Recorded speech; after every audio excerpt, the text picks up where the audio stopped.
Podcast with me, Melody, Chad, and JT.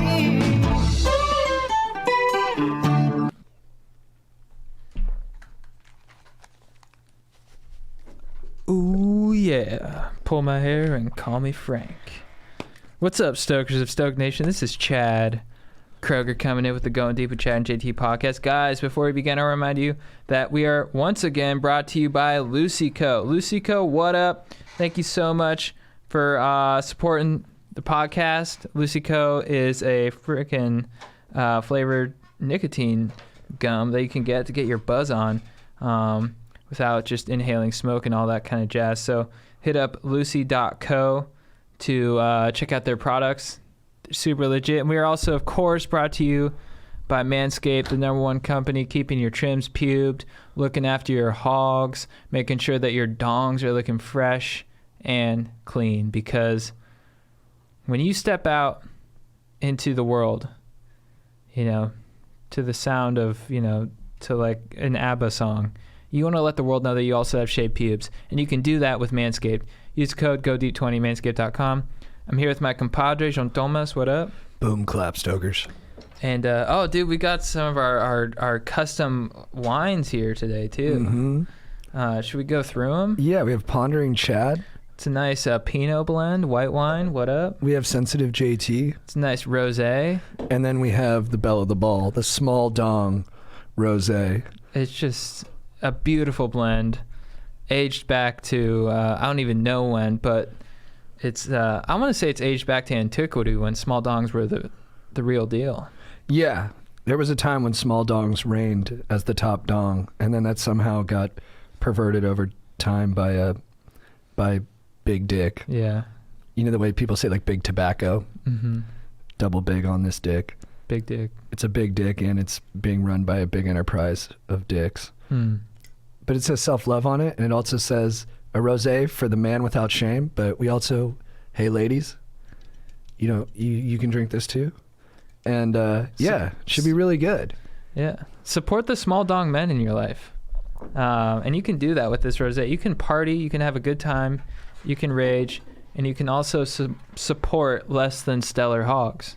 You know, you can drink while also making the statement, hey, I love 4-inch cocks. Hey. Cock seems like kind of a harsh word there. You think so? I don't know. Maybe I'm just sensitive. You know what I thought was harsher was the love part. Yeah, because it's such a big commitment. Right. To love. Oh, you know what I mean? Yeah. Yeah.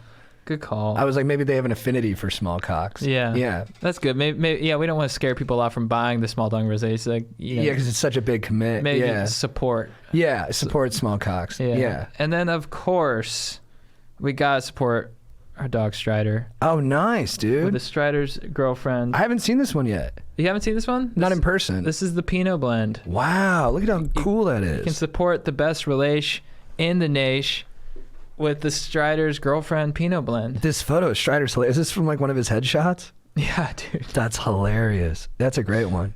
Strider's GF, and it's Khaleesi from Game of Thrones with her face blurred out. As we all know, no one knows what Strider's girlfriend looks like. Chad and I have seen her. She's very cool, very awesome. She's great. Great lady. And they just got a dog too. I don't know if they want us to ruin the surprise. I asked him if I could post about it. He said it was okay. Oh, you did post about it. Yeah. That's right. Yeah, they got a small little dog. I'm pumped for him. I can't wait to meet him. It's pretty awesome. Yeah. Have He's you met so him funny. yet? No, but he's so funny talking about it because he's so neurotic. I'm like, what do you think about the dog? He's like, it's a little shy when it met me, and I kind of stepped on its fur a little bit, so it kind of got scared of me, and then the breeder had to kind of pet it into feeling comfortable with me again. Yeah. I was like, dude, it's going to like you. Yeah. I was like, I don't think there's going to be long-term like ramifications from having an awkward start. Yeah, no, his energy's too good to be disliked by a dog. Yeah, he said the same thing to me. He's like, yeah, you know, you kind of like scared of doors a little bit right now, so it takes a little while to walk down the stairs, and you know, and I'm like, it's gonna be all good, dude. Yeah, it's gonna work out. Yeah. Being, it looks like a cutie. It does, yeah. I'm glad I got a dog. I'm jealous, honestly. Well, you're about to make a big move, right? Yeah, I'm looking for a new place, and so I've been looking hard. I was like, should I go to Manhattan Beach? Should I stick around where I'm at now? and I found two places. So I found a place online, and then the realtor called me, and she's like, I have these two places. They aren't listed, but they're a great price. You know, they have backyards, which is like, I'm fired up on it. I want a backyard, and I'd like an extra room as like an office. You know, we could, you know, film stuff in there, all kinds of cool stuff. And so one was like, you know, fairly expensive, and then the other was like a great deal. And I was like, ooh, I can't wait to check out this place. And I was gonna check it out tomorrow, or I'm going to check it out tomorrow. But the realtor called me today, and she was like, hey, you know, we're in realty. We are in the business of full disclosure. So full disclosure, someone passed away in that place in September. I was like, oh, crap. So I don't know what to do, because I'm not going to lie to you, I'm a scaredy cat. I'm scared of ghosts. Freaked me out. I say go for it. Dude, someone died in there. I don't know if I could sleep in there. I don't think that's bad. Well, okay. I called the accountant. I called our accountant. Michelle, the best. Yeah, and I was like, great lady. I was like, Michelle, like, I was asking you know, what the feasibility of like the other place. She's like, hey, yeah, it's doable. And I'm like, but this other place is like a great deal. I'm like, but someone freaking died in there. And she was like, well, I think you should figure out the manner of death. So I think that's what I'm gonna do. If it's a murder, suicide. That's bad. That's bad juju. If it was murder or suicide, I might not move in there. Everything else, I think it's great. So any other, you're not afraid of ghosts or like being in like a place where someone. I'm neutral on ghosts. Yeah. But I don't think this ghost is going to be a bad ghost. I think if there is a ghost, I think you're getting a good ghost. Dude, I just don't want ghosts. But there's probably How am I going to drill myself with ghosts? I guess because you live in a new apartment, there's probably very little probability that someone died where you live right now. But over the course of history, someone probably died on that plot of land. So do ghosts go away, or do they stay forever? But this is recently I wanted to call your mom about it. She would know. Yeah. But maybe your mom could come in and like assess the energy levels. Well, there was a ghost at the house that I grew up in. I never saw him, but my mom said he was there, and they got along amicably, and I was never bothered by him. Yeah. How so? Like my mom would like be in the kitchen, and she'd be like, "Ay, que puta, get the fuck out of here! I told you to leave me the fuck alone today." And she'd like get annoyed and be like, "Just bail, bro." And then I don't know. Sometimes he listened, sometimes he didn't. What would he do to her? No, I don't think he would like futz with her at all. I think he would just scare her. Like he'd walk into like the kitchen when she was in there, and she's like, "Fuck! Like I didn't know you were going to show up. You fucking asshole." Yeah, really? Or he'd like mess with the lights or something. So would she like see an apparition, or like something would like a door would close and she'd be like, you fucking asshole? I think both. But probably more often the door would close or something like that, like an unexplained happening. Interesting. Yeah, that she would attribute to said ghost. But to you, I think, I don't know. I think it's actually almost good juju if someone died in there. There's like a cycle of life thing to it that I think is kind of cool and profound. I don't know, man. I'm superstitious sometimes. I'm a scaredy cat. But what's the I totally respect that. I'm not pushing, but I wonder if we're being too hard on ghosts. Like I don't know if the ghost is gonna. Yeah, you're right. The ghost is right. gonna like you. I did judge the ghost before I even took a chance to say what up. That's what I sort of what up. Because I honestly, if I can be frankly on this pod right now, I bailed on the showing of that place. I appreciate you being vulnerable. Yeah. That's She's okay. like, are you comfortable with that? I'm like, and she's a super nice lady. I was like, no. Do they have to say that someone died in there? Is that law? It is? It's law, yeah. So if it's law, it means other people are concerned about it. So you're definitely in good company. Yeah. I think if he also died, he or she, if they died, how they died does matter. Yeah. Yeah. Feels like a brutal murder. But it definitely wasn't a brutal murder. How do you know? I think I just would have heard about that or something. I guess I don't hear about most we live in murders. LA. I think people get murdered every like 5 seconds. I think the lady would have told you if it was a brutal murder. Or you know what? The price would be way cheaper. How much cheaper was it? It's like percentage wise? Probably like 20%. See, the death discount is solid. Yeah. Yeah. I don't know. See, if I were you and I find out it's a brutal murder, I go, it's 40%. Yeah. 80%. Dude. That's I don't know, crazy. man. This is how horror movies start. I don't know, man. You know, like at one moment I'm living the Stoke-filled life, you know, slinging small dong rosé and telling good people to shave their pubes. Next moment, you know, I'm sacrificing goats in my backyard, and I don't even know why. That'd be a hard right turn for you. Yeah. I just think maybe ghosts, they stick around because they have unresolved business in this existence. And it could just need you to like spread Stoke to its like, you know, old frat brothers that miss him or whatever. Mm-hmm. And you could like deliver his like a part of his beer bong to each one of them. That'd be cool. And then at the end of that, he's like, all right, dude, peace. That's all I needed you to do. And he bails on the apartment. That'd be so sick. Yeah. That'd be really sick. Well, I don't know. Do you want to come? Do you want to say what up? I'll check it out. Yeah, I'll help you. Ghost. I'll help you see if the vibe is right. Yeah. You know, I'd love to have that kind of job. The accountant was like, Michelle was like, she's like, I'd be more scared with less money in my pocket. She said that? Yeah. She's the best, dude. Brass tacks. Yeah. Frugal. That's what she does. But is frugality worth it when it puts your soul in danger?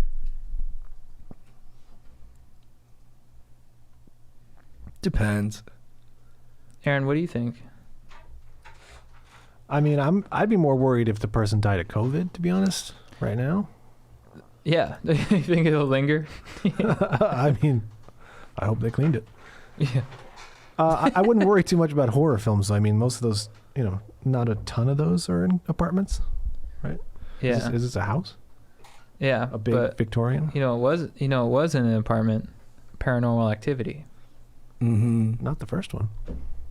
Oh, that's true. The first one was a house. Good call. Oh, okay. Well, this is a duplex. Yeah. Ooh. Yeah, do many horror movies start in duplexes? There's a bad dark comedy with Ben Stiller and Drew Barrymore called Duplex, Yeah. where they have an annoying neighbor who I think they at some point plot to kill. Really? I'd hate to see you get ensnared in something like that. Yeah. But dude, backyard though. That'd be nice. You go out there and bronze. I'd bronze my nuts, you know, boost my tea. There it is. I think it'd be worth it having a ghost around if I could do that. Yeah, I'm not worried about some fucker dying in your apartment. Who cares? They're dead. Circle of life. I don't know, man. Their energy, they probably lived a good life. That's what I would ask. I'd say, did they live a good life? They're like, yeah, he's a fucking happy dude. You go, Yeah. all right, cool. I'll inherit that energy. I'm Yeah. going to interview the neighbors and be like, all right, what the fuck? Was the vibe. Yeah. What was like the coolest guy ever? And he just like lived to be like 110 and he was just like, he was like raging. And then he was like, all right, peace. Later. I'd love to live in that guy's aura. If right before he died, he was just like, I'm out. Yeah. Called his neighbors like, hey, later, dude, I'm out. I feel like that's how you'll die. I hope so. Actually, Hey. I don't think you will die. I think you'll find Let's go. you'll find some stem cells for your noggin and then you'll just keep going. I hope so. That's the dream. I can see your head in your dome in a vat 2,000 years from now. What up? You're just in this fucking thing. People walking, I'm like, what up, dude? What up, dude? What have you been up to? I'm like, chilling. Like, dude, this is JT. This is one of the original bros in history. My dude, we flipped the channel on this TV. I've been stuck on this thing for a while. The Masters 2230's over. Can you flip it to the football game? That should be our next TV show, is your head in a vat in the future. That'd be really cool. I'd be interested to live that life for a bit. Yeah. You can't lift like that. No. Yeah, I'd have to find another hobby. Be tough to go without weightlifting. But I could still watch CrossFit and stuff. You think that make up for it? I get a nice vicarious thrill from it. It wouldn't be the Yeah. same, but Yeah. I do enjoy it. That's good. Love seeing someone do an overhead squat. Yeah. Their shoulders, their arms going way far back. You know, strong core, good range of motion. Fires me up, Yeah. whether I can do it or not. What else, dude? Oh, dude, Strider showed me Ross lifting today. Oh, it's pretty badass, right? Dude, the traps on that guy. Let's talk about I'm like, it. who's this fucking Goldberg? He's a big boy. Dude. And I meant that in a compliment, Ross, if you're listening. Oh, he'll take that as a compliment. Yeah, Goldberg's a beast. Those are like the best traps I remember from growing up. When Ross met Kevin, Kevin was like a little bit rude to Ross. I remember. And Ross was like, why is that guy not scared of me? I was like, I don't know, dude. I was like, he's crazy. Dude, people like Kevin, Yeah, the schmoll. he's great. Yeah, he's our schmoll, but he's great. Great guy. Yeah. You wanted to talk about your posture? Oh, right. Yeah, I got a lot of blowback on my posture. People were saying I'm like, way far hunched over, which I get. Maybe it's from the lifting, but yeah, I'll try and be a little more upright today. And then I've been kind of sitting. This is my most comfortable way to sit. I like having my feet up, like kind of. I don't know what you even call this. I was going to use a term that's no longer appropriate. Crisscross applesauce is what they're teaching the kids now. I'm crisscross applesauce. Mm-hmm. I like to play with my feet a little bit. It makes some people uncomfortable, but it's okay. And then someone said I looked like a 13-year-old girl at a slumber party. That made me laugh. I think that just means you're fired up. I'm having a good time. Because what are 13-year-old girls at slumber parties? They're having the best time. Fired up. Except in Pen 15, it turns it into this like savage environment where like everyone's just alternating being bullied and not being able to be transparent about how that bullying is affecting them, which is the hardest part about that age where someone's like, are you mad? Mm-hmm. And you're like, no, I'm not mad. And they're like, you're mad. And then you're like, no, I'm not. I'm fine. Shut up. And you can't even say you're hurt. Yeah. Yeah. That gets a little easier as you get older. Still hard, but easier. Do you remember, because I always experienced this in like late elementary school, middle school, and stuff. I'd be like, hey, are they talking crap about me?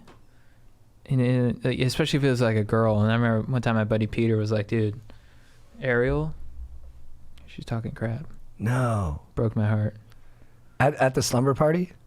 No, just I was at Peter's, and we were just chopping it up, playing like Donkey Kong. And he's like, dude, by the way, Ariel, she talked a little crap about you. And I was like, oh, no. Because she's so tan and just a good swimmer. And I thought we had a future.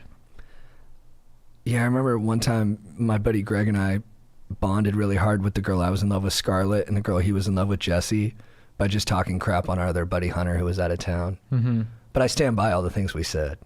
Dude, that is like growing up, that is a lot of the time how you became friends with people. Yes. Still today too. But when Hunter got back to school from his trip, Jesse told him we were all talking crap on him, and he brought the fire down on all of us. What'd he do? He was like, so you were talking shit on me, Jesse? And then I like was such a rat. I was like, it's mostly Greg, dude. Good. Yeah, he was so intense. I was like afraid. I was like, oh, fuck. I was like, I don't even know if that's actually what happened, but I did do stuff like that. Yeah. I might have actually had Greg's back that time. But yeah, it's crazy. Dude, we got some articles today. Mm-hmm. We watched the first film made during COVID. Yeah, dude. It's called Corona. It's about 8 people who get stuck in an elevator. It's shot, I think, on an iPhone. And it's shot on an iPhone? I think so. And I think it's all one continuous take, and they just shot it over and over again until they got it. And really? So they shot like an hour and a half of... I think so. Wow. Of this really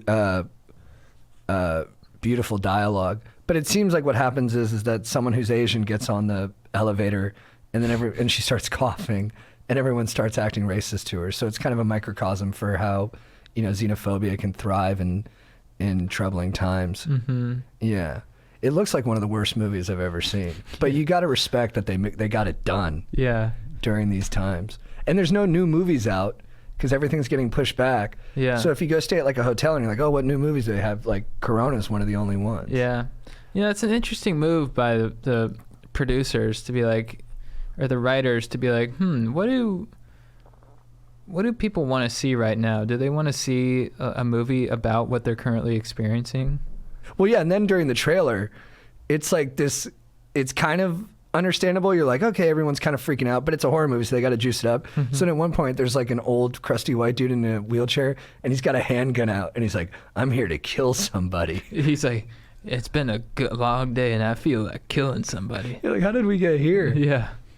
Dude. Lord of the Flies style. The thing about it is like, COVID is serious, like I take it seriously, but... Sounds like you're about to say the opposite. I am. If they're like, for a premise for a horror movie, if you are stuck on an elevator with someone who has a contagious disease, you want it to be like Ebola. Something that will kill you for sure. Yeah, something that will like make you explode. Right. Not something that will, will give you like it could kill you, but most likely you'll A bad flu. you'll have a bad flu. Or on the good end of it, you might just lose your sense of taste and smell. Yeah. They could follow up with the characters 2 weeks later, and they're like, yeah, I'm asymptomatic. Yeah. Sorry I freaked out so hard on that elevator. Yeah. Yeah, it turns out, like I just I can't really taste much, but yeah, it's not that bad. Yeah, I guess I was curious. I was looking at all the people in the elevator. I was like, who in here has underlying conditions? Yeah. Yeah. I was like, and what blood type are they? They all looked fairly healthy except for the murderous old guy. Yeah, no, he's for sure. He's dead if he gets it. Yeah.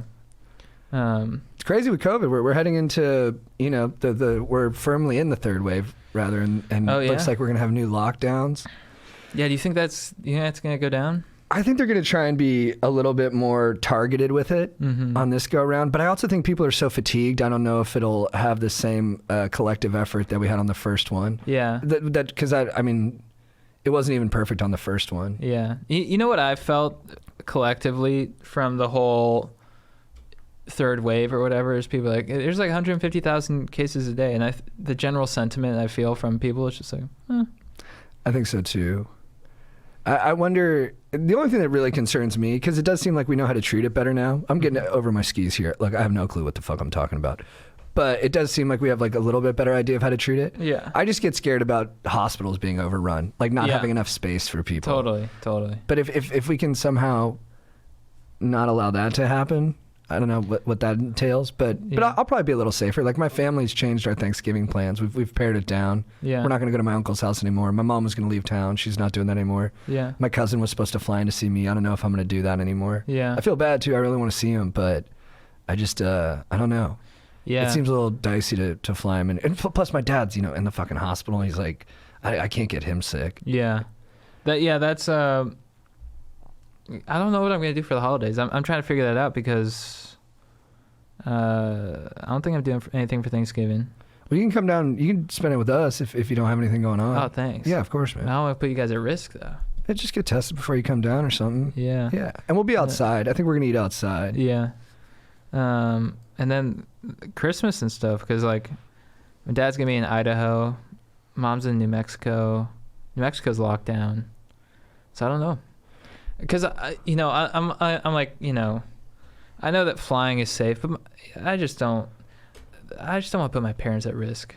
Of like, if I could like drive to them, if I could get tested and like drive from my apartment to them, I'd be like, cool. Right. But I just like the flying and then like flying to New Mexico and they don't have like rapid tests, like, because a lot of it is just the anxiety, of like, if I go to see my mom, it's the anxiety of being around her without being absolutely sure I don't have it. Totally. You know what I mean? Like the idea of getting in the airport or something. And that's more of like, I just don't want to deal with that. Totally. It is scary. Yeah. I've been visiting my dad a lot, and I should have been doing it from the start, but when he's in his hospital bed, I wasn't wearing a mask the first couple times I saw him, and now I wear a mask the whole time. Yeah. Just, I don't know. What are your precautions? It's funny.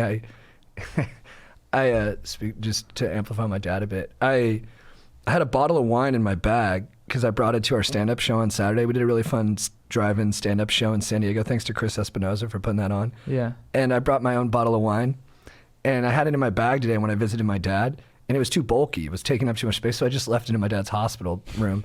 And then I get a call from him and the nurse, and they're like, "What's this wine?" And I was like, I just had it in my bag, and it was too bulky, so I left it. And my dad's like, "Are you getting drunk with wine out of your bag?" I'm like, "No, I had it on Saturday." My dad's like, "Tell me the truth." Yeah. I'm like, "No." And I'm like, and I'm all embarrassed that the nurse is judging me because I've been seeing her for a couple of weeks. Like, we like know each other at this point. I'm like, I don't drink that much. Yeah. But I looked very guilty to them. Yeah. And then my dad was so funny. He was like super fucked up on Oxycontin like a week ago. He's doing good, by the way, guys. He's getting better, and it's been tough, but it's been very inspiring to see him deal with the pain and still stay up. He's on Oxy, and we did streaking in front of the cops, and we were like a little bit nervous to do it before we went out there. And I was telling my dad about it. He just goes, "Pussies," and then he went back to sleep. Is that why you're nervous? Yeah, and then I was telling him about my girlfriend, how I was like, I got a little jealous one night, and he goes, "You're a paranoid nutcase. You always have been." And then he went back to sleep.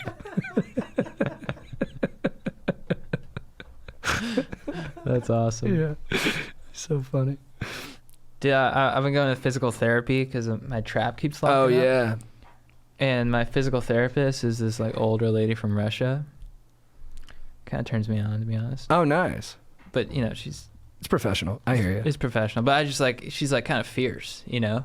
She's like she's basically like she's like I'm the embodiment of the American dream. You know, I come here, little or no money. I'm a single parent.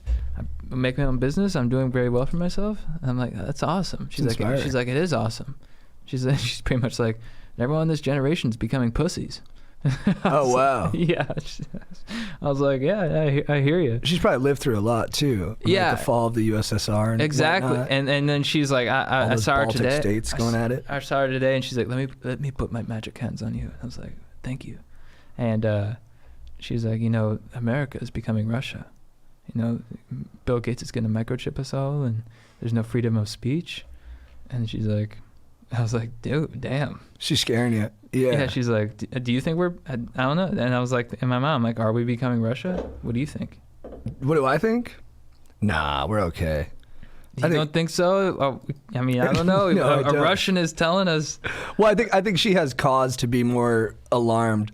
But no, I think I wouldn't worry about it. I mean, I would worry about it. I'd worry about... there's so much stuff to be worried about. The environment, the state of like discourse in America and how much everybody seems to hate each other, COVID, yeah, all these monopolies that are happening in tech and in business. And yeah, I got no clue what I'm talking about. But you know what I'm pumped on? I don't even know. I don't even know what I'm talking about. I don't know. Well, I can tell you this. My traps feel a lot better, and I like getting a massage. Yeah. So that's what I got fired up on. I don't really have a political take, but you know, except I want Disneyland to open back up. I mean, I think that's something I can get behind too. Dude, we read about Britney Spears. I can't say this word. Conservatorship. There it is. It's I don't know about the conspiracies, like about that she's like sending messages to her fans. Do you know much about that? Oh, totally. They're like, Britney, if you're in trouble, wear a yellow shirt. Next video, she's wearing a yellow shirt, just like dancing, all kind of weird. But I don't know. It seems like, I feel like so the conservatorship is basically her dad controls her life. Runs all of her shit. Runs all of her life. She can't post without his approval or whoever he maybe assigns to that. She can't post things without approval. She can't eat, drink, do anything without approval. Is that correct? I think so. Yeah. Yeah, he's like, she recorded 4 albums. She did like 250 shows. She did like a Las Vegas residency, and he could literally make her do that. Yeah. Like, we don't know if that's even her own will making those things happen. Yeah. And she had an appeal, right, to get him off of it? I think so. And it wasn't even to remove the conservatorship. It was to get someone else in place there, right? I think so. And I think it was implemented in like 2007 after her head shaving incident. And they're not supposed to last that long. Yeah. It's not supposed to exist for 12 to 13 years. Like, if you get one done in court for mental health purposes, like bipolar or schizophrenia or whatever it is, every year you have to fight to get it renewed. Mm-hmm. Or you have not fight, interesting. but you have to prove again that it's worth renewal. Yeah. And hers, for whatever reason, just is like continuing like unabated. And you're like, dude, this is like, you don't want to get into too hyperbolic of terms, but it's like she's kind of like a slave. Yeah. It is weird. Yeah. And I don't know about the stuff about like her sending messages in the videos. I'm always like skeptical of that stuff because it just seems like you can look for that confirmation too easily. Yeah. If you're already thinking that. Yeah. But just the fairness of what the situation she's in is horrible. Yeah. Like, it's totally unfair. Well, she should be freed. Free Britney. Yeah. I don't know, man. I mean, it is kind of freaky, and I've heard too that the medication she's taking is like making her gain weight and all that kind of stuff. Like, she's on like all this stuff that I think she's just being forced to do. She might be on what I'm on then, Seroquel. That makes you gain weight. Yeah, and so I don't know, man. I love Britney, to the death. I mean, ever since I was like 9 years old, you know. That's why we went to the city council about her. Yeah, I mean, she's the reason I went to city council, drill factory, what have you. Drank Pepsi. She's definitely an important part of my life. Yeah. I was an extra in her movie, Oh, that's right. Crossroads. Yeah, that's a great movie. It's awesome. Yeah. Her boyfriend in it, or the love interest rather, when he defends her in the bar because some townies get a little handsy, he does this move. The guy throws we throw like a right hook, and then an elbow to the face. Nice. Now, for a hot guy you're interested in, a guy who can play some instruments and be sensitive, to be able to throw a move like that, Yeah. I mean, that's a keeper. Yeah. And they stayed together, right? I think so. Yeah, I think at the end they're firmly in love. Although I think one of the other girls was kind of feeling him. It was either Taryn Manning or Zoe Saldana. I forget, but yeah, him and Britney were the ones that got connected. That's good stuff. Yeah, dude, I'm reading that Jessica Simpson book, making slow progress through it, but I'm at the point right now where her and Johnny Knoxville are having an emotional affair during Dukes of Hazzard. Oh, wow. That's juicy stuff. And this was while she was still together with Nick Lachey, right? Right. And so what's going on? well, so they feel totally trapped by Newlyweds, their reality show about their marriage. So she and Nick Lachey? Right. So they do like a romantic episode that's like for their anniversary, but MTV sets everything up. And then she's like, do you remember and they're playing this romantic song, and she's like, do you remember our first song? And he's like, no. And then it comes on next. And then so she realizes that it's all been set up by MTV and that he can't even like fake it, that he's just going through the motions of acting like they're this couple in love. And so they start to feel trapped by that. She goes to make Dukes of Hazzard. Nick might have been having some extracurricular activities with like a bottle service lady. Oh, really? I mean, Jessica doesn't know, but she saw them making eyes, and there was a tension in the eyes that was suspicious. And then Jessica goes to do Dukes of Hazzard, and I guess her and Johnny never hooked up. In the book, I'm like a little bit like, but did you maybe? You know what I mean? Yeah. But did you maybe? Yeah, would she admit it now? I don't know. Yeah. But she's being honest about the emotional aspects, so I'll take her at her word. And then, Johnny's just like, he's got like cute nicknames for her, and he's like a great talker, and they have all these big emotional nights where they just talk and feel like they understand each other. But I think that's all it amounts to. What do you think Johnny Knoxville is like when he's like in love with someone and he's trying to court them? Maybe if he wants to let a girl know that he really cares about her, he's like, look, I see a real future with you, and I just want to see if you kick me in the nuts. I think he does do stuff like that. Yeah. He's romantic. Yeah. He's like, hey, I'm going to go get, a bull to stick its horn up my butt, and I'm going to dedicate it to you.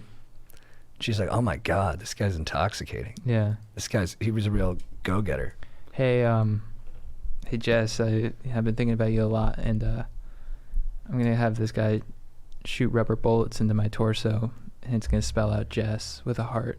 Women love Johnny Knoxville. When I was getting tutored, I used to go to Future Focused. It was an after-school tutoring program. I still failed all my classes. Thank you very much. And they'd let me DJ, which was super cool of them. A lot of Red Hot Chili Peppers. And I remember the ladies who worked there would always say Johnny Knoxville was hot. Yeah. And these were like, that. sophisticated, mature ladies. Well, I can see that. He's a good-looking guy, and he's got that fearless factor. He's sort of the leader of the Jackass crew. Yeah. He gets his ass kicked, but he loves it. And he's kind of got like a cocky kind of but like also humble. He's kind of like, hey. Yeah, he's able to have like he has that like cockiness, but it's not off-putting in any way. No. Yeah. And I mean, he's dude, when he got knocked out by Butterbean in Jackass 2, and right when he wakes up, he goes, is Butterbean okay? Yeah. I mean, the presence of mind to nail that joke is pretty incredible. Yeah. It makes me want to sleep with him. Oh, for sure. He just went gray now. He's Silver Fox. I guess he'd been dyeing his hair, and then during quarantine, he let it go gray. Oh, that's great. What's he up? Is he new movies? He had a new movie coming out, right? Did he? I think so. His acting was always a little bit subpar. Yeah. Sorry, bro. And then, dude, we read about this thing in Italy where they have a Lamborghinis as cop cars there. Classic Italy. And they finally had a function for it, and they had it drive an organ to get delivered to somebody else, like from Milan to Rome. It was like a 200-mile drive. They made it in an hour. I love that. So cool. It's the coolest thing I've ever heard. That's like the dream mission for me. Is I'm just at work and they're like, "Hey, we need you to deliver this heart, or the guy's gonna die, and you got to drive a Lambo to get it there." I'm like, "This is why I want to be alive." Yeah. Moments like this. That should be in Fast and the Furious movies. Yes. Hey, what's Toretto up to? And he's like, oh, he's in Italy. He's delivering organs. To whoever makes those movies, if you're gonna do that, I will volunteer, and I'd like to write this into the plot where I will drive up to the car that's driving his heart, and I will hijack it the way they hijack semis in the first movie. You know, I'll shoot like the metal dildo through the seat, come in through the top, pull the windshield out, and then just like shoot the guy with a tranquilizer gun, take him out, drive the car back to like a nice freezer, save the day. That's awesome. Yeah. Dude, we also read an article about the 10 happiest songs of all time, according to a study done by some neuroscientists. You got Dancing Queen by ABBA, Good Vibrations by the Beach Boys, which I've never actually... Good Vibrations actually doesn't get me that stoked. Uptown Girl by Billy Joel also doesn't get me that stoked. Sorry, Billy. Eye of the Tiger gets me fired up. Just the beginning for me. Just a dun-dun-dun-dun-dun-dun. I'm a Believer by the Monkees. Solid. Girls Just Want to Have Fun. That's a banger all time. Living on a Prayer for sure. I Will Survive. Yeah, when I was like a third grader, that was my favorite. Yeah. At first I was afraid. I was petrified. Dude, the Replacements? Great scene. And then Walking on Sunshine by Katrina and the Waves. Oh, yeah. Pretty undeniable. But I was wondering what song you would add to the list. Peaches and Cream by 112. Great song. And WAP. Dude, mine is super sexual too. I do Fucking Problems by A$AP Rocky. I love bad bitches, that's my fucking problem. Oh, yeah. And yeah, I like to fuck, I got a fucking problem. That song gets me so amped, dude. Yeah. I think there's something about that where it's like, of all the problems you could have, loving to bone too much is a very invigorating one. Totally. And I think it's something that everybody could get behind. Yeah. And then you got Peaches and Cream, which, what are Peaches and Cream sexually? I think he's talking about... Is that a cream pie? I don't think so. And then you got WAP, which is a little bit more on the nose. That stands for wet ass pussy, which is very uplifting. Little Urban Dictionary definition. Very pretty and soft skin. Oh. Dude, Isn't I it? thought it was a cream pie. He says it's when you eat a girl out and she comes. That's more like it. I think that's what 112 was talking about. Yeah, in 112, and when it comes to eating peaches and cream, shorty, we don't play. So all the ladies in the house, if your peach is it, put your hands in the air and represent your clit. In short, kind of, I don't remember those lyrics. Those are some fire lyrics, though. Yeah. Someone wrote that, bro. Represent your clit? Represent your clit, bro. I'm gonna start saying that all the time. Yeah. Even to the fellas. That's cool. Yeah, so we went the same direction. I think we both get fired up by the same thing. Yeah. You know? Wet ass P word. And a little sexual energy has got to be in there. Mm-hmm. Yeah, A$AP Rocky, and then Kendrick Lamar's verse on that song really gets me pumped up. I gotta listen to it again. There's the part where he says, "Girl, you know you want that dick," and that part never fails to just get me so hyped, dude. Never fails to make. I always grab my jock every time to him. Like, you know you want that dick.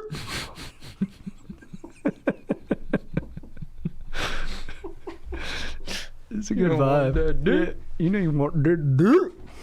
Do you know which parts it's on? In rap, you can be braggadocious like that, which is, that's really cool. Yeah, I'll put it on real quick. I think I can play like a second of it, right? Yeah. Without getting us banned. Yeah. Girl, I know you want that dick. I mean, the intonation is just so beautiful. Yeah. Yeah. Nothing gets me as hyped as that.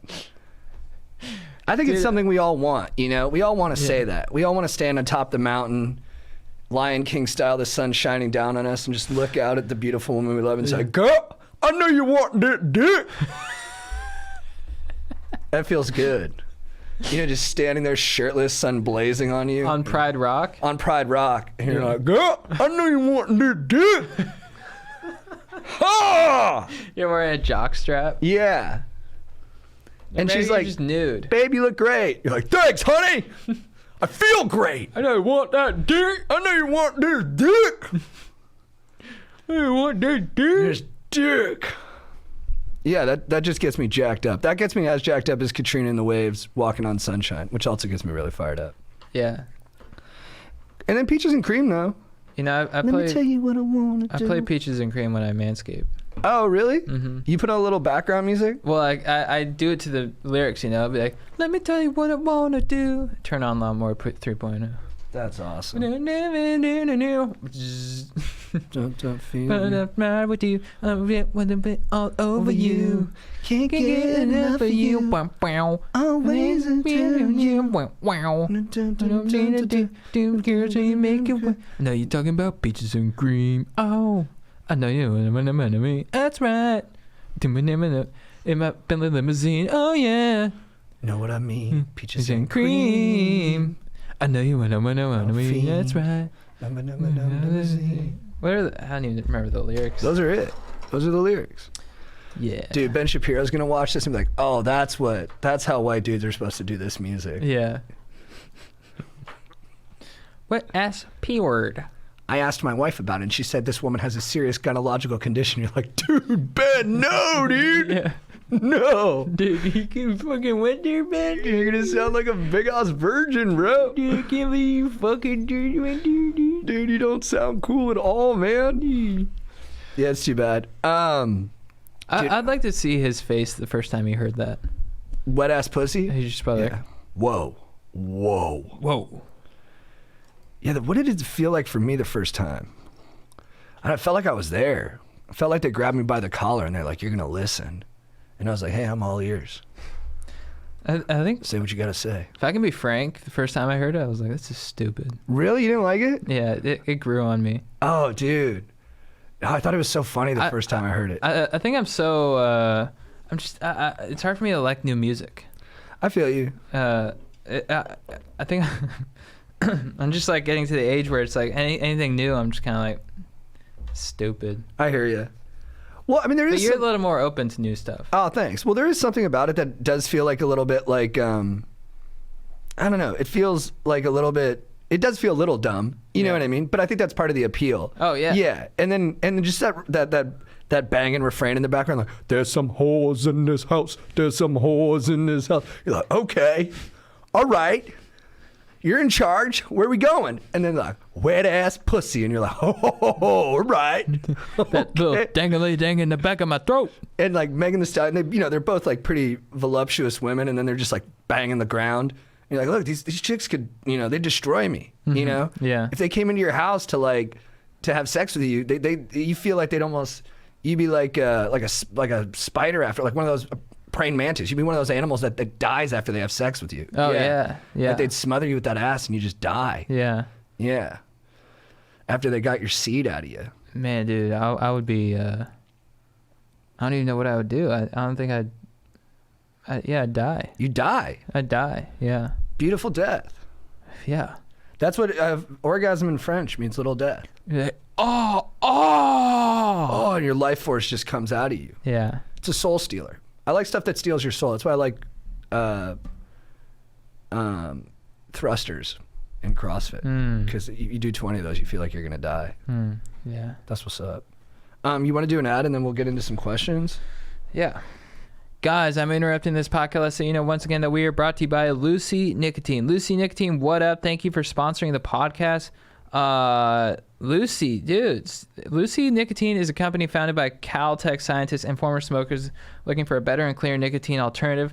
Finally, tobacco alternatives that don't suck. This stuff has been developed for 3 years to be made for people, not patients. It's nicotine gum with 4 milligrams of nicotine that comes in 3 flavors. I'm talking wintergreen, cinnamon, pomegranate. They also have a lozenge with 4 milligrams of nicotine and cherry ice flavor. Each and every flavor tastes great, and I'm telling you this from experience. This will give you the buzz that you crave without having to inhale or put a patch on your ass. You know what I'm saying? Because products can be enjoyed anywhere, on flights, at work, on the go, even in the gym. If you're busting out a squat while cranking some Lucy, say what up, dude. And yeah, dudes, I used to vape. And I'm grateful that there are alternatives out there that because it was starting to, I could feel it. It was, I was vaping and it was starting to hurt my lung capacity. Then I switched to Lucy and it helped me to, wean off of that stuff. And now I feel great, living great, looking great, I hope. So, it's 2020, guys. Get rid of your cigarettes, unplug your vape, throw out your dip, and get some Lucy nicotine gum or lozenges. This is the real deal. A subscription to Lucy Comes directly to your door each month. It's simple. You don't have to leave your house because Lucy has delivery down. So, guys, go to lucy.co and use promo code GODEEP to get 20% off all products, including gum or lozenges. That is lucy.co, not .com, .co. Use promo code GODEEP at checkout. And that's one word, go deep. Also, warning, this product contains nicotine derived from tobacco. Nicotine is an addictive chemical. Make sure that you use promo code GODEEP. What up? We are also brought to you, of course, by Manscaped, the #1 company in charge of keeping your trims pubed, looking after your hogs, making sure that your dogs are looking fresh and clean. Manscaped is the best in men's below-the-belt grooming, and they offer precision-engineered tools for your family jewels, guys. I'm talking jingle balls to the walls, fellas. Listen up. Untrimmed pubes are a thing of the past. It's time to gear up and get yourself that Manscaped Perfect Package 3.0. Dude, when I was a kid, when I was a teen, in high school, I tried to trim my pubes with a razor, with a Mach 3 Gillette. Yeah. Cut it up. Yeah, it's the same here. Horrible. Winter formal junior year. I won king, by the way, no big deal. I was looking to celebrate afterwards. Yeah. I was making out with a girl in the jacuzzi. This didn't happen a lot, but I was having a good night. Yeah. I think she was into it too because I won the king thing. Yeah. And then I got naked in the jacuzzi and everyone was like, look at how hairy parts bushes. Yeah. So then I went into the bathroom and I borrowed this guy's razor and I just shaved That my night? pube that night. Yeah. And I came out of the bathroom and I was bleeding a little bit. Damn. Yeah. But I still got in the jacuzzi, made out with her, did a beer bong, threw up, brushed my teeth, went back to making out with her. We passed out next to each other and she ended up hooking up with another guy who stayed awake. A couple weeks later, someone posted nude photos of me from the party on MySpace, but I never looked at them. Nice. I was like, I don't need to see that.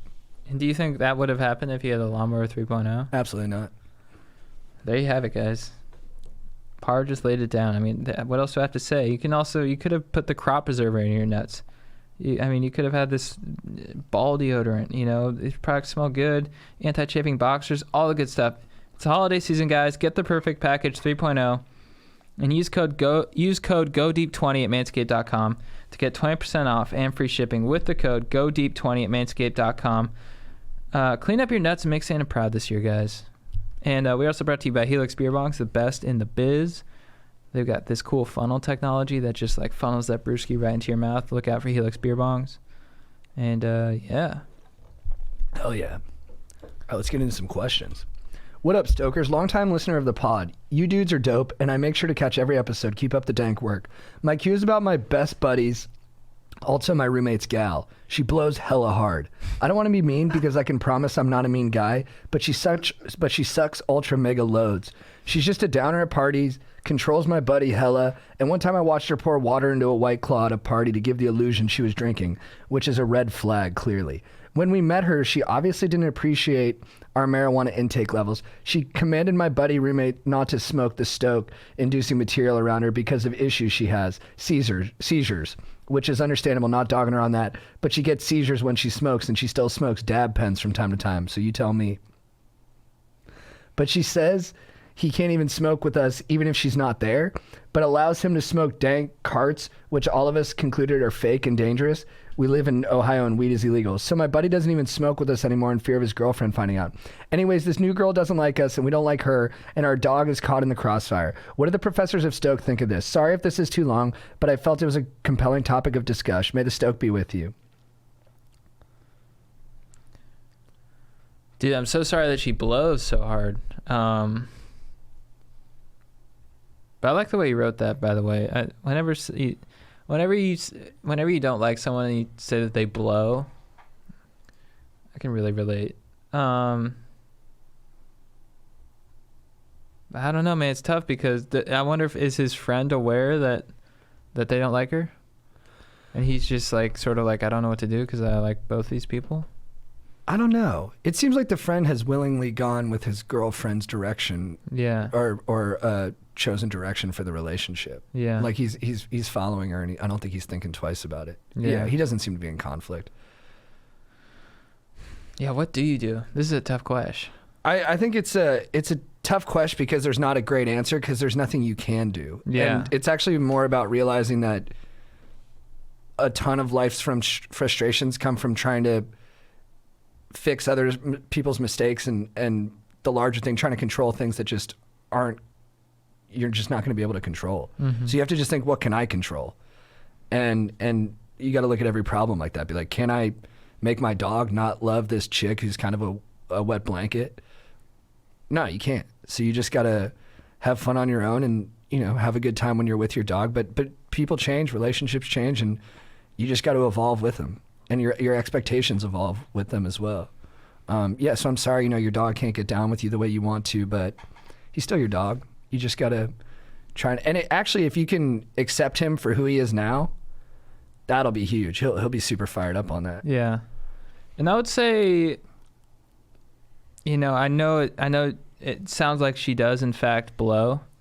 But I wouldn't focus so hard on how much she blows, because that's only going to make her suck even more in your head. It's going to frustrate you more. Yeah. And it's probably going to make her seem worse than she actually is, because you're just so upset about it that you're like, you know, just focusing on all the negative things about her. That's going to be your world, you know? So just kind of like focus on the good things, you know, focus that you have your buddy, you know, focus on the fact that you have a good squad. You guys seem like you're having fun.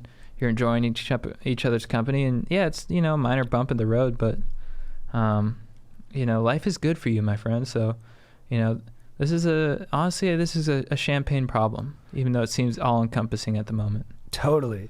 It's almost like you're like the coach of a football team and your buddy's the GM, and he brought on a new player onto the team, like a wide receiver who doesn't really fit with your system or the way that you want to play ball. But look, you're the coach. Your job is, and this is what you can control, is to make sure, or kind of can't, but I'm just going to keep going, is like your job is to make sure everybody's as effective as they can be on the field. So you might have to cater your system a little bit to play to her strengths. Yeah, totally. So you can get the most out of her. Yeah. For sure. So yeah, just you know, strategize with the personnel that you have. Does that make sense? Totally. Yeah. Sorry, but I'm sorry, you know, you're dealing with this, dude. It can be a really frustrating thing. Mm-hmm. It can be a very frustrating thing. Yeah. Do you want to check to see what it's 30 minutes. If we're out by 7, we're good. Okay, cool. Yeah. We got dinner with a friend tonight, guys. Jordan Brewster. Oh yeah, that's pretty crazy. Mm-hmm. Yeah. We're not even joking. Yeah. It's our buddy, long-time listener of the pod, absolute legend. Can I say his name? Yeah. Mason. What up, dude? Should we tell the whole story? Are we allowed to say that? We could tell it and then check with him. Our friend Mason, who is a huge fan of the pod, started watching the Fast and Furious because of the pod, and he fell in love with Jordana, and now they're actually dating. Seriously dating. There's a lot of love there. It's crazy. Dude, he's in paparazzi photos now. I know. He sent me one of the pictures. He's like, how does my chest hair look? I was like, good. Dude, and we talked about this on the last pod. Chest hair. Oh, right. Yeah. Crazy. What's up, Lords of Stoketown? Germ here. I'm the guy on IG that always tags you guys in Strider and old Brad Pitt pics and Fast and Furious memes. Oh, thank you. Oh, legend. What up? This is the second time writing in. First time you guys were with MP Cunningham and Jared Jackson. You guys basically told me to take it easy and it'll come to me girlfriend-wise. Well, been a few months now. I bought a new house with a pool and also got a big raise at work. Moved in and JT, totally agree. Clean was way worse than the move itself. So I did end up asking a girl out at work. Only lasted a month and broke it off with me because I didn't want kids or marriage right away. I'm 27, she was 29, but I went on a dating app and went well.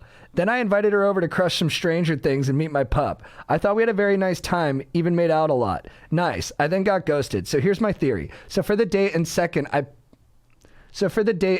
picked up and dropped her off because she doesn't have a car. I also paid for dinner. So when she came over for the second date, I worked 10 hours that Saturday and it was 1 a.m. and she wanted to go home.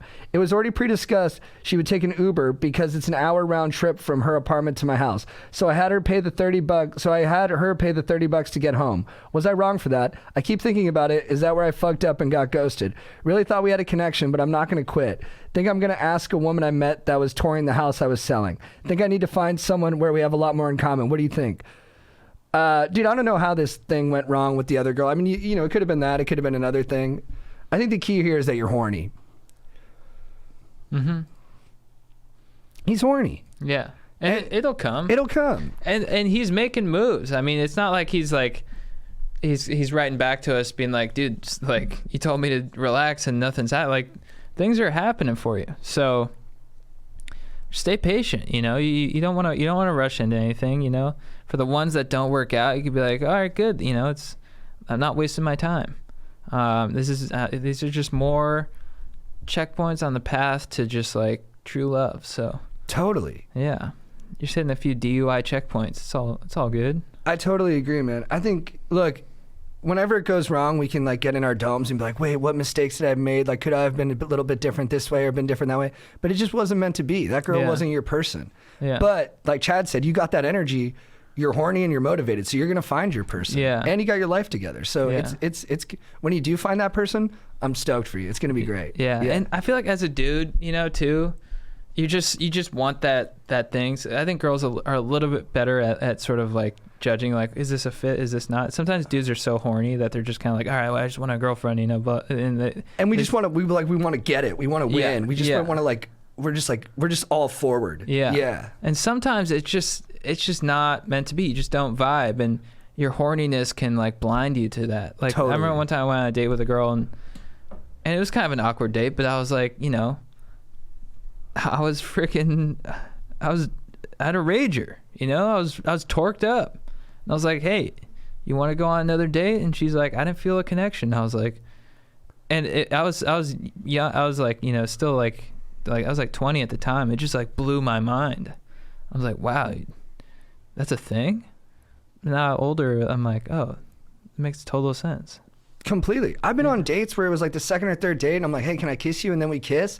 And I'm driving home in my Uber, and I'm like, we're in love. Yeah. And she's driving home in her car, and she's like, I'm probably not going to see that guy anymore. Right. Sometimes, and you got to have that energy Yeah. to find your person. So Yeah. unfortunately, there's going to be some swings and misses like that. Yeah. Because if I'm going a couple dates with a girl, I'm thinking in my head, I'm like, most of the time, I'm like, I'm kind of convinced I really like them. Yeah. Oh, totally. You kind of have to be. I think dudes are that way.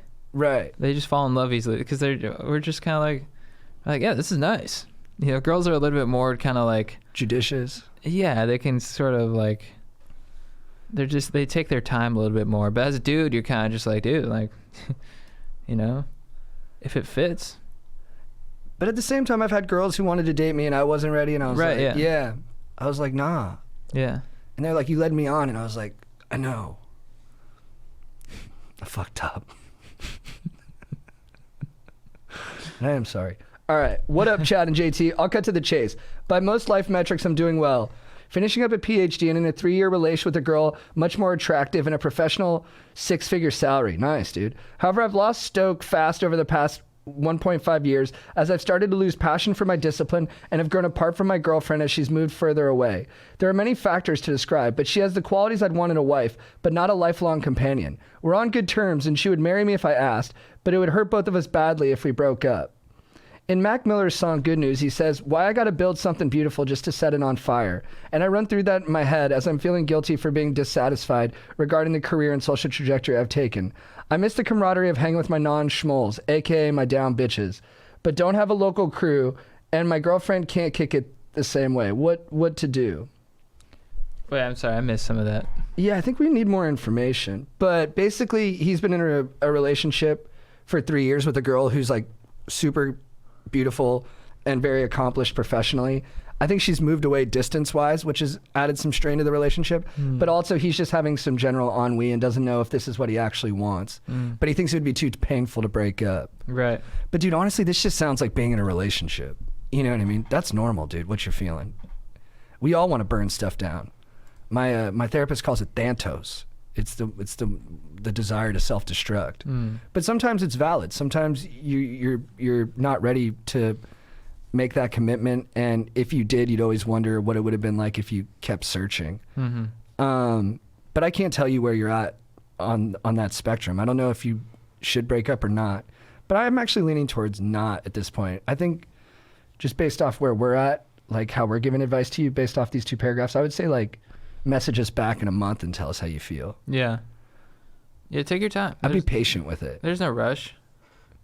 Suss it out. It can feel like there's a rush, right? Because you can get so anxious. You're like, is this right? Yeah. Like, am I doing the right thing? It's like, Yeah. shh, breathe. Yeah. You seem like a really smart, sensible guy, though, this guy. Yeah. It's like trying to figure out whether or not you have a ghost in your prospective apartment. Check it out. You know, don't say... No, Does that good work? call. Yeah. That was hilarious. Yeah. That was a great call. Thanks. Yeah. For sure. Urgent advice necessary. Also would like to stay unanimous. Nice. What up, Stoke Lords and founders of the NSA, National Stoke Association? Big fan of the pod and videos. Long question, but I have to set up the scenario as it's somewhat complex. I'm currently the holder of information that may cause a squad implosion and potential bokes may be necessary. It's come to my attention from a fourth party. From a fourth party?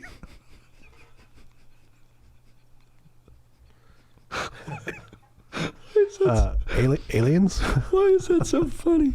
The fourth A kind? fourth party. Wait, so what happened to the third? How did they get implicated or taken out of this? Dude, this guy's amazing. From a fourth party that one of the homies slept with another's girlfriend, probably multiple times. While at the time the homie was only casual with his girlfriend, it was clearly not fair game for one of the dogs to interfere sensually. This happened over a year ago, but I just found out the information. What steps do I take going forward? The homie is not with his GF anymore, but has always been suspicious of the other and brings it up to this day. Do I tell the homie with the GF I can confirm his suspicion or leave it alone as it's in the past? Is it grounds for boking for the homie that slept with his dog's GF despite them being open at the time? P.S. If you're ever in Boston and need a local to show you some good rage scenes, surf lakes, look no further. Much love. Keep ripping, boys. Ah, gracias, dog. That sounds enticing. Man, you hate to have a guy like that in your crew. You know what I mean? I mean, I definitely would love to boke him. I'm wondering if we can do the boke without telling the dude, though. You know, I'd love to be like, hey, you got to tell the guy the truth. But then I'm like, I don't know. There's so much ripple effect from that. There's so much potential shrapnel and carnage that I'm like, I don't know if I want to set that bomb off. You know what I mean? Like, because I don't know how your boy's going to react. I don't know how the dude who gets accused. I don't know what's the girl, like how she's going to react to all of it. It's a lot for us to give the green light on. Mm-hmm. I don't know. I feel like I just stop inviting the guy out as much.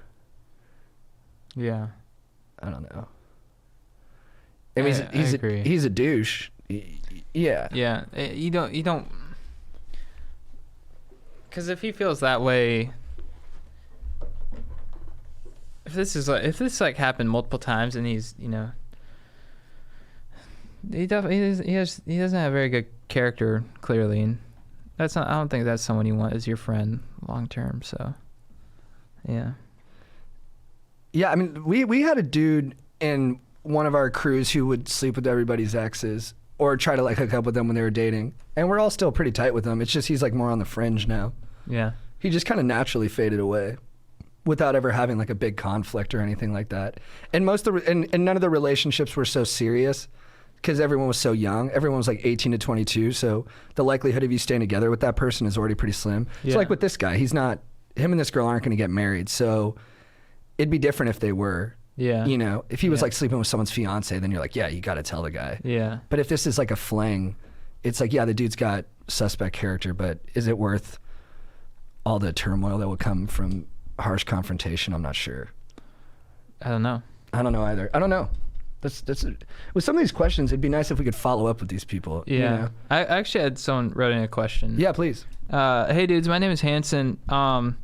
So I was at a bonfire with a bunch of my buddies, and then Toby came in. Well, sorry, I misread it. Hey dudes, my name is Hanson. So I was at a bonfire with a bunch of my buddies, and then I was going out with this girl, Britney, and we were going to make out, and I'm pretty sure she was going to let me touch her boobs that night. But then my buddy Toby came in and yelled at us while we were making out, and she got scared, and I never got to do it. Should I kick Toby's ass, or should I tell this girl that we're done? Dude, it's so hard to listen to a question, but I heard some of the big details. Yeah. So he was going to grab a girl's boob and then his buddy interfered? So he was at a bonfire, and then he was going to make out with this girl. And then he was going to make out with this girl, and they had made out a few times from what I gathered. And he's like, she was going to let him touch her boobs that night. And he was like really close to touching her boobs. And then one of his boys came in and yelled at them while they were making out, and she got scared. And now he doesn't know whether to kick his ass or not, or break up with her. No, stay with her. Your moment will come another time. But I wouldn't kick your boy's ass. I would just, dude, the biggest like diss you can put on a guy is calling him a cock block. Yeah. Guys get so defensive. You go, hey, bro, you're a cock block. They're like, huh? I'm a cock block? You think I'm a cock block? Yeah. No, dude, I'm not a cock block. You're like, no, you're a cock block. Yeah. Yeah. I don't want to call him out by name, but we had a friend who was a cock block, and we all just started calling him CB. Mm-hmm. And, you know, not the most clever nickname, but he was like, why is my name CB? We're like, because you're a cock block. Yeah. And you could get some friends with you to agree with you on this, to call out this dude as a cock block. And then it'll get in his head, and hopefully he'll stop doing it. Yeah. What do you think? I agree, dude. I think you should maybe talk to him and just be like, dude, like, I was going to touch boob that night, and just see how it affects him.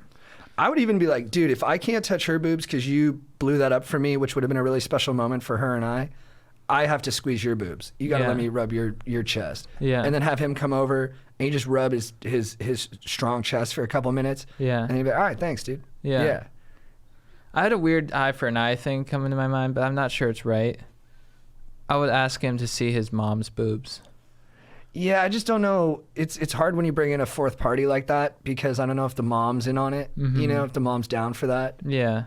That's why I was like, I get that. That would be nice. Yeah. You know, his mom's probably a babe, and she's probably pretty cool, but I can't guarantee that she's going to be down to flash one of her Right. son's Yeah, that's putting a homies. lot on her to Yeah. resolve this conflict. Yeah, that's a big ask. And then you got to deal with the dad and stuff. Sure, I'm sure he'd be down though.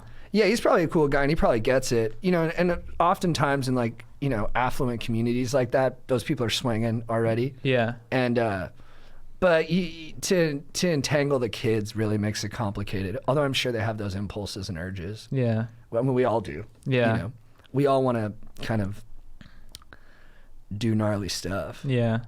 But you can't. Yeah. It's fun to talk about, but you don't want to do it. Yeah, you don't want to do it. But I mean, some of the stuff I'll dirty talk about is so gnarly, but I would never do it. Yeah. Yeah. But if you see an opening with his mom, I don't know. What are you thinking of a specific friend's mom? yeah. Did you ever? No, but I wish. Right. Yeah. Do you talk now? No. Oh, I'm sorry. To the mom? Just to you. You know, the kind of just to the lost potential connection. No, I drove myself to it. Oh, that's nice. All right, Chad, who's your beef of the week? It's tough to find a beef of the week because I was feeling pretty good.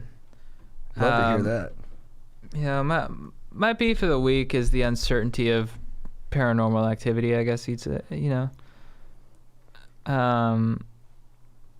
Because it's tough when ghosts get in the way of your finances and living situation.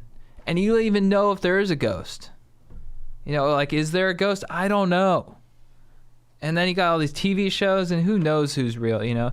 In Sopranos, they did a pretty good job of the guy talking to spirits, and Paulie seemed to believe in it.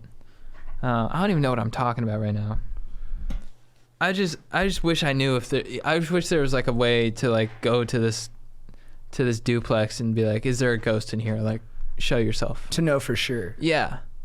Right? It'd be great. Yeah. There's the Nathan Fielder episode about this. Oh, the realtor ghost. Exactly. Dude, that's right. Dude, I should hit her up. You could.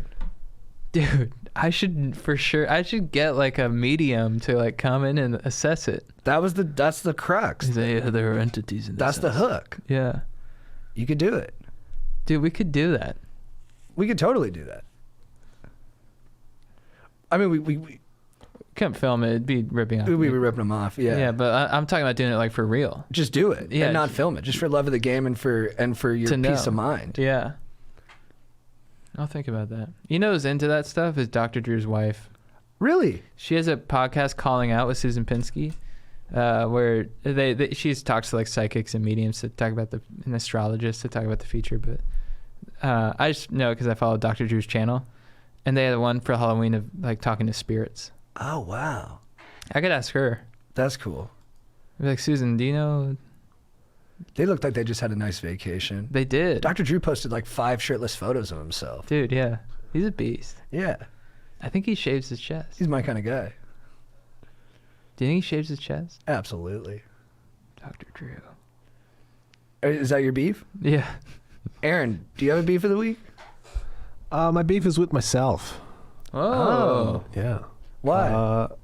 Because I violated the cardinal sin of reading comments. Because we kind of talked about this before the pod, but like a month ago you said you were like, don't read your comments. Yeah. And, I went into your guys' comments and found some about myself and then responded. And that was stupid. And I don't need to do that because who cares? Did you get any joy out of it? Absolutely not. It is tough. It's so tempting to look at the comments because it's just they're there. It's like a giant cookie in the next room. How are you not gonna like check it out? It's really hard, and they're about you. Yeah. Yeah. And then when you read negative ones, it literally feels like someone just drop kicked you in the stomach. You're just like, oh, I was not expecting that. Yeah, because I went in and I wanted to engage with the positive, and celebrate Kevin being a guest, and man, I regret it. But I don't know. Maybe there's not, but I do think there's some good from it. Yeah. I learned not to do that. Yeah, you learn like a new level of self-control, and you have to be really. It's really hard not to let those things like keep kicking around in your head. Yeah. Like you can read the bad thing and then you'll think about it for like, with me at least, I'll think about it for a while. Like I'll be like, is that person right? Am I too this way? And then you'll want to like correct so that person will like you more. But then you're like, is that the best way to actually get more evolved or better, or whatever it is, we're chasing? And then, I don't know. It's interesting. Well, Yeah. even when the other person's wrong, because they're just spouting non-facts, it's like, you're not going to change their mind, so why bother? Yeah. Well, it's an interesting beef. Yeah. Dude, my beef of the week is, and we talked about this during the ad, and so this is pretty spontaneous. It's the guys who posted the photo of me naked at the after winter formal party with like my nude body and the nicks and cuts I got from the impromptu shaving of my pubes that I did at the party, because I was naked in the jacuzzi and I was trying to hook up with this girl, and they were like, oh, he's got a hairy sack. So I ran into the bathroom and found a razor, and I was drunk and I did a bad job, and but I still partied hard the rest of that night. And these guys, rather than having a good time, were just photographing me, and I just wasn't even paying attention because I was just having fun. And then I go to school a week later, and everyone's like, dude, there's nude photos of you on MySpace. And I was like, you know what? I'm not gonna look. I don't care. I was there. I remember what it was. If I don't look at it, it doesn't exist. This kind of related to the comments thing. And it actually dredged it up a lot for me, because when we did our streaking video the other day, an LA Times beat writer posted a photo of my bare ass on their Twitter feed. I thought it was the best. And you could almost see my hole. And I was, you were there with me that day. I felt really vulnerable about it. Like I was like, dude, I don't know if I feel good about this. And you're like, dude, it's awesome. Mm-hmm. And my fucking family and friends are such great people. I was on a group thread with my fantasy football league, and I was like, dude, I feel terrible about my butthole being on the internet. And all my boys were like, dude, it's awesome. Yeah. And my brother was like so sweet. He's like, dude, you used to run around naked when mom and dad had parties, and I'd be chasing you. He's like, you've come full circle, dude. This is like your actual life now. This is how you express yourself. This is how you make a living. He's like, it's beautiful. And I was like, fucking thank you so much, dude. And so I'm okay with that lady posting a photo of my butt, but these other guys were just trying to embarrass me. Yeah. And they were always acting like punks like that. Yeah. Because I cheated on an English paper too. I won't call them out by name, but there were two bigger dudes. And they were homies, and I cheated on an English paper. I like bought one off the internet and gave it to my teacher, and she was gonna assign us another assignment. And everyone was complaining about it. I was like, who cares? And then one of the guys was like, well, you don't care because you'll just buy one off the internet again. And me and my English teacher were close, and she got really hurt and like got teary-eyed. Mm-hmm. And so it was really hard. And I shouldn't have cheated. It was my fault. I'm the one who stepped on the grenade. I can't blame somebody else for it exploding. But he didn't need to do that. He didn't need to sandbag me like that. Mm-hmm. And posting photos of me naked at that party, like, dude, come on, bro. Like, have some respect for the party. And I think they were jealous. Yeah. Yeah, because I had won Winter Formal King that day. Totally. And I was riding high. Yeah. But dude, it's a buster move. Totally. It's a crime, actually. To post those photos of me? Yeah. You're a minor as well. Yeah, and he was like 20. I think this guy had been held back like 4 times. I was like, what are you even doing here? But yeah, so my beef of the week is with you two bros. You know who you are. I hope they're listening. I hope they are too. whack ass. You'll never get paid to be naked in public. Bitch. You haven't worked hard enough for that right. Yeah. Or for that privilege, rather. That Yeah. privilege. Yeah. Not a right. Yeah. Chad, who's your babe of the week? My buddy Sully. He's just a good guy. I've known him for a few years now. This dude from Boston. Love guys from Boston. Love East Coast guys. Love that sense of humor where you just give people shit. He's an older guy, but I met him just through a friend of a friend. But he's always just very supportive, and he's just like one of those guys who's always there to like support you. He's just like, if you're doing something or whatever, like with what we do, you post something, he's just there, and he's like, hey dude, I love what you're doing, blah blah blah, and he's just like, I'm around anytime you need me, just call. He's just one of those guys who's a very solid dude. That's always awesome. there for you. He's a South Bay guy, which is awesome, and he's just a good dude. So I just wanted to give him a shout out. Sully, you're the man. Thanks for being such a good friend. That's awesome, dude. Yeah. You got to highlight those people. Yeah. The connective tissue, the fabric of what make bro relationships work. Totally. Fucking best. Aaron, who's your babe of the week? My babe of the week is my baby that's about 3 weeks away. Wow, dude, that wow. I know, it's that's really coming up. flying. And both her and the perspective that she brings. Because I certainly was mad about all this guff that I was getting on the internet, but then it's like, who cares? I'm about to be a dad. Like, that's all that matters. This little girl's gonna be awesome. Who cares what some dipshit on the internet says about me? And will probably continue to. But what if they're cool? They're cool. The people dipshits? writing the comments. Oh, I doubt it. They don't have daughters. Fuck them. So yeah, just the perspective of that, and just like, yeah, I don't. What do I care? Like, I'm a dad now. Fuck. That's awesome, dude. I'm pumped. I'm pumped to meet the little one. Yeah. Is she gonna be able to come to the studio? Or we got to be COVID safe, right? Who knows about COVID? That's too bad, man. But I'm pumped for you, man. Yeah, I'm It's sure. gonna be awesome. Dude, you're gonna be a dad. It's crazy. It's so nuts. You can teach her about baseball. That's what I was wondering Dude, about. Yeah, like what are the 100%. lessons? Yeah, 100%. She's gonna throw right, swing left. Smart, pretty swing. Mm-hmm. Those lefties got the nice swings. That Ken Griffey, Rafael Palmeiro swing. That's gonna be nice, dude. I'm pumped for you. Yeah. Dude, every time like friends are having kids, it makes me want to have kids, because I was like, I want my kids to grow up with like other people's kids. Mhm. You know what I mean? Because that's so clutch when my parents had a lot of friends who had kids around my age, and I learned so much from them. Yeah.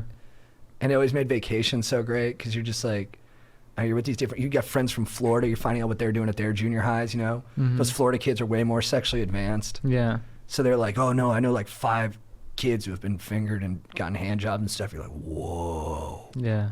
Whoa, that's cool. I'm sorry, I don't know how I got there. I'm just gonna check see what the. Yeah, I think we got 5 minutes. I'll go fast. My babe of the week is with Lon Hammond. That's James Marsden's character from The Notebook. Look, The Notebook, probably the greatest kitchen sink romance of our lifetime. You know what I mean? It's just balls to the wall, over the top romance. These kids are nuts. They're throwing their whole lives away just on the off chance that the other person might love them. You know, you gotta love that. Is that thing gonna keep going? No, I Okay. was just checking. That's why I was like, wait for the GPS. Oh, Yeah. My dog, thank you. I can always cut it out too. But the real part of what makes The Notebook so good is that she ends up falling in love with James Marsden's character, Lon Hammond, and he's a great guy. He's like a soldier. He's wealthy, but he's modest about it. He really loves her. He's a great dancer. He's good looking. So that's what makes it hard. You know, she's got to pick Noah, but you do feel bad for this other guy. And I'm like, but what happened to Lon Hammond? You know, he was a great guy. He was worthy of his own romance movie. So I want to make a movie about Lon, about him getting back together with maybe his lady before McAdams. Yeah. So he's my babe of the week. And then my other babe of the week is Lenny Kravitz. Nice. Who's your legend of the week, Chad? My legend of the week is Sebastian Maniscalco. I don't know if I've talked about Sebastian before, but dude, I was driving to San Diego, listening to him on the way, you know, and I've just been listening to him ever since nonstop. I drove to San Diego on Saturday. Thank you to everyone who came out and everyone who put on the show. It was epic. But dude, he might be my favorite stand-up comic. He's so good. he's just like he's definitely in the top 5, because he's just like, his delivery is so perfect. I just really admire, because you just know how much work he put in. He's got so much talent, but you can just see that he really crafted his style, and he just delivers every time, and he's just I don't know, I love his point of view. I love his stage presence. I love his physicality. Best faces in the game. Makes the best faces. And like his album What's Wrong with People, his special from 2012, I could listen to that all day, nonstop. Is that the one where his dad's using the mouse with his foot, and the subway one? Yeah. That's one of the best specials ever. It's so good. So I just want to give him a shout out. Can I get double meat? Lady, it don't work that way. Yeah, because I agree, like with his stuff, he's like about like holding people up in line. He's like, I don't hold people up. I just keep it going. At Subway, they're like, what do you want? I'm like, run it through the garden. Run it through the garden. They're filming me. I can't. Yeah. I can't do it. I can't do it. Yeah. I love that in his most recent Tonight Show appearance, he's wearing an all red suit. Love him. And he's talking about he's talking about his wife's Jewish family, and he's like, first off, love the Jews, great people, and he's like, see, I got to build them up because I'm about to rip them to shreds. I love how he sort of like breaks the fourth wall a little bit, and he's like explaining what he's doing. It just makes it so funny. That's nice. So yeah, I just gotta give him a shout out. Aaron, who's your legend? My legend's my family and friends. We just had our second baby shower. We had one in LA and one in San Diego, and they just really came out and did all the hard work, so we didn't have to, which is always what you want when someone's throwing a party. Nice. Awesome. Yeah. That's awesome. My legend of the week. Oh, sorry. Were you saying more? No, I'm good. My legend of the week is my brother, Christopher Parr. All-time legend. He's growing his hair out right now. Nice. He's just got this like Colin Farrell look from like Miami Vice. He's got a beard and long hair, and it's boosted his already abundant sex appeal. And he's just a rock solid dude. Like, my dad's been in the hospital for a couple weeks now, which has been hard. And my brother is just calm in the storm. He's in there almost every day, keeping my dad company, helping my dad out with like work stuff, keeping everybody informed, but also just like temperamentally being solid. Like, just, I don't know, it can be hard. Like, I get really emotional about all of it, and I'll be crying and I'll be reacting, not in a bad way, but it can be hard for me. And my brother, though, just like, he just stays the course. He's always positive, and he's always there for other people. So I really appreciate you, Chris.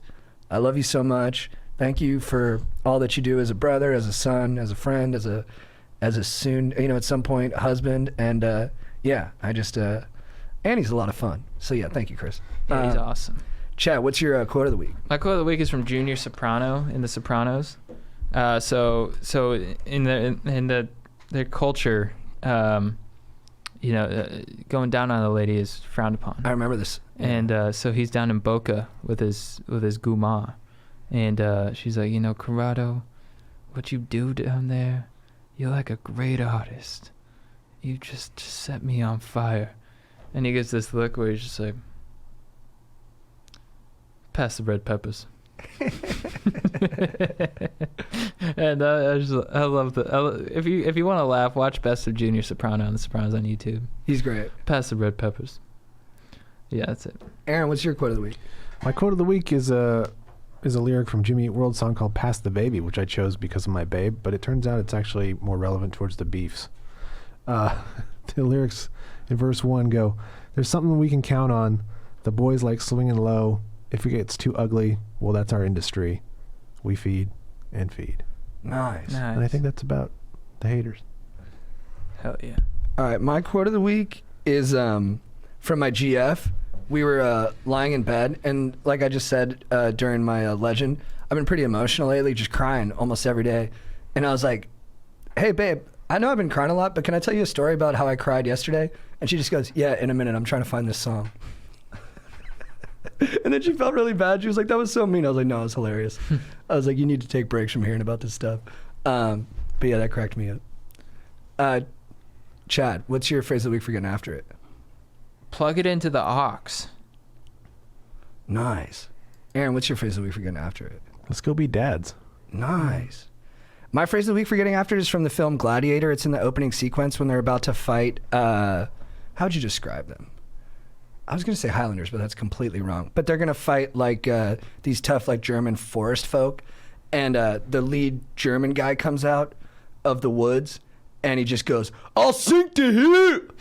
And my friend Robbie always used to say that, so I'm totally copping this from him. Robbie Cumming, legend. He always found those great little lines from action movies that just get you fired up, like in Lord of the Rings, how they say loose when they let go of their arrows. But that one is the all-time classic. "I'll sink to here." So if you're partying, just say that and get your boys hyped to take on the Roman imperialists. All right, sweet. Nice. That's our pod. Let's go. Thanks for listening, guys. Write a review. Helps us out. All right, later. All right. Let's go.